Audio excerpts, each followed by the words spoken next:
یعنی نبی پاک صلی اللہ تعالی علیہ وسلم کو رب نے وہ کردار عطا کیا ہے کہ جس کردار نے نا لوگوں کے دل موہ لیے۔ اگر کسی کو پتہ چل جائے نا کہ یہاں میری بیماری کا علاج ہے تو بندہ وہ ڈاکٹر میلوں سینکڑوں ہزاروں میل دور بھی ہو تو بندہ پہنچ جاتا ہے۔ کائنات چونکہ اپنی بری خصلتوں عادتوں سے مخلوق پریشان تھی، حضور کو اخلاق اللہ نے اعلیٰ دیے تھے، تو کائنات کو سمجھ آ گئی تھی کہ ہمارا علاج مدینے والے محبوب کے پاس موجود ہے۔ اس لیے نا لوگ حضور کے قریب آئے، حضور کے خلق سے، کردار سے، عمل سے، حضور کے عطا کرنے سے، سمجھانے سے، کسی چیز کے منع کرنے لوگوں نے سیکھا۔ ایکو ذرا کم رکھیں گے، آواز لاؤڈ کر کے نہ، لوگوں نے سیکھا، کمال سیکھا، اور سرور کائنات صلی اللہ تعالی علیہ وسلم نے نا سوچوں کے رخ ہی بدل کے رکھ دی، سوچوں کے رخ بدلے۔ کچھ چیزیں ایسی ہوتی ہیں جو اصل نہیں ہوتی لیکن لوگ انہیں نا اپنے اوپر طاری کر لیتے ہیں پوری طرح۔ کچھ رسومات ہیں جو ضروری، بالکل ضروری نہیں۔ مہندی کرنا ضروری ہے، چھٹی کرتے ہیں شادی والا کوئی ایک گھر بھی مہندی سے، حالانکہ ضروری، میری بات کی سمجھ آ رہی؟ پتہ سب کو ہے نا ضروری، جان بوجھ کے طاری کر لیتے ہیں۔ اسی طرح یہ شادیوں پہ بڑی ساری رسمیں ہیں، بڑی لمبی چوڑی براتوں کے کھانے اور بڑے جناب سوٹ اور وریاں اور جوڑے اور لباس اور تحفے، سب کو پتہ ہے کہ ضروری۔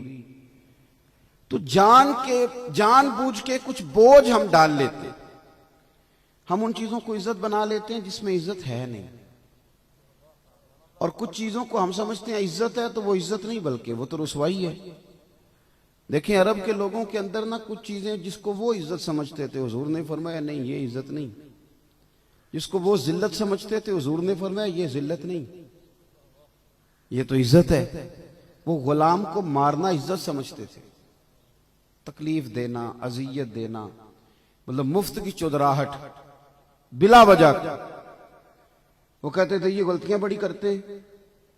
حضرت ابو مسعود انصاری رضی اللہ تعالیٰ عنہ فرماتے ہیں کہ میں اپنے غلام کو مار رہا تھا، حضور تشریف لے آئے، دور سے حضور نے پکارا، میں سن نہ سکا، قریب آئے تو حضور نے ایک جملہ کہا، میری سوچ بدل گئی۔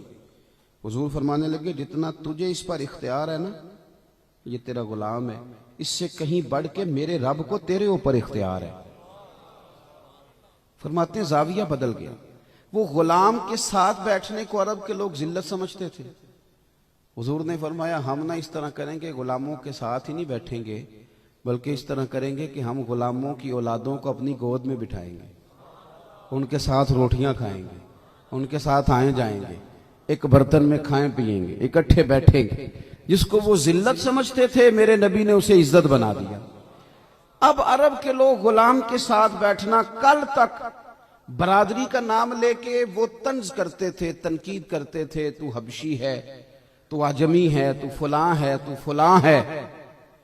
لیکن پھر ایک وقت آیا کہ تگڑی طبیعت تھی حضرت عمر کی، کیسر و کسرا کے بادشاہ ملنے آتے تھے تو عمر کہتے تھے جاؤ دوڑ جاؤ، ٹائم کوئی نہیں ملنے کا۔ لیکن ایسے سامنے، ادھر دیکھنا میری طرف، ایسے یوں سامنے سے بلال حبشی داخل ہوئے۔